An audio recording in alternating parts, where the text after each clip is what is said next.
Why do people stay in toxic relationships? Hey, welcome back. Here's something that might surprise you.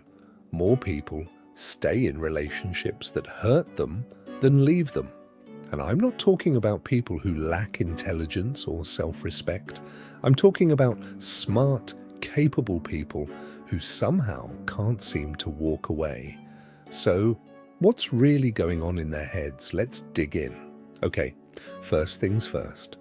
Your brain is absolutely obsessed with consistency. There's this psychological principle called cognitive dissonance. Basically, it's the uncomfortable feeling you get when your beliefs and your actions don't match up. So, imagine you've been telling yourself for years that you're in a loving relationship. You've built your identity around being someone's partner. You've maybe told your friends and family it's serious. Then reality starts to crack that image. Your partner says something cruel, or they ignore you for days. Your brain experiences this massive clash. And here's the weird part. Instead of updating the belief, your brain often works really hard to make the reality fit the old story. So you might convince yourself that their behavior wasn't actually that bad. You find reasons to justify it. You tell yourself they're just stressed. They didn't mean it. This way, you don't have to feel like you made a terrible mistake. You get to keep believing in the relationship. The cost? You stay. Second insight, attachment. This one goes deep. When we fall in love, our brain releases chemicals that literally bond us to another person.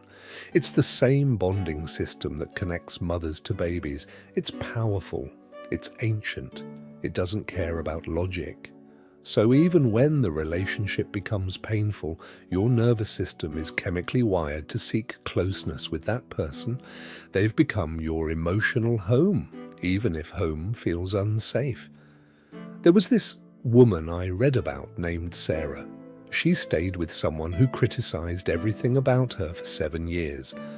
When I asked her why she didn't leave, she said, "Because when he's kind to me, even just for an hour, I feel like I've won something." That's attachment. The brain is literally addicted to those moments of warmth, those hits of acceptance. Third thing, hope. And I mean this in a really specific way. When people are in toxic relationships, they often cling to a version of their partner that doesn't actually exist. They remember the person they were when things were good. Maybe it was the first few months, or maybe it was just one perfect weekend last year. They hold on to this image so tightly. They think, if I just try harder, if I change the right thing, if I love them more, then maybe I'll get that person back. But here's what's happening psychologically. Intermittent reinforcement. That's when someone is unpredictably kind and cruel. One day, they're wonderful. The next day, they're cold.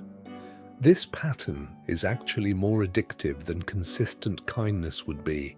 Your brain keeps hoping the next interaction will be the good one. It's like a slot machine. You never know when you are going to win, so you keep pulling the lever. Fourth insight, fear. And this is massive. Leaving a relationship, even a bad one, means confronting the unknown.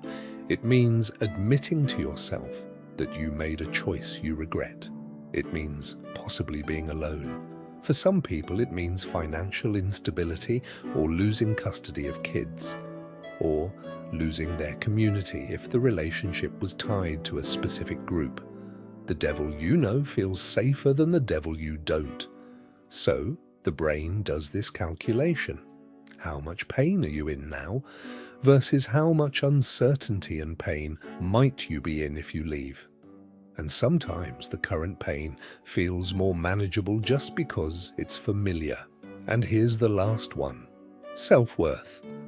People who stay in toxic relationships often have a fragile sense of their own value. Maybe they grew up in chaotic homes. Maybe they internalized messages that they weren't good enough. So when someone treats them poorly, there's a part of them that thinks, yeah, that makes sense, this is what I deserve. And the toxic partner, they often reinforce this. They might say, no one else would want you. Or they make themselves the center of your world so you lose other relationships, other sources of validation.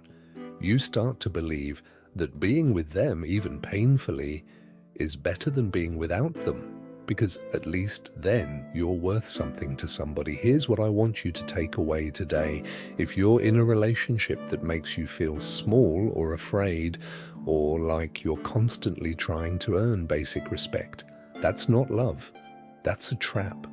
And the fact that your brain is using all these mechanisms to keep you there, that's not a sign of weakness. It's actually your brain doing what it evolved to do. But you can override it. You can choose to be someone who walks toward health instead of clinging to harm. You deserve that. Really.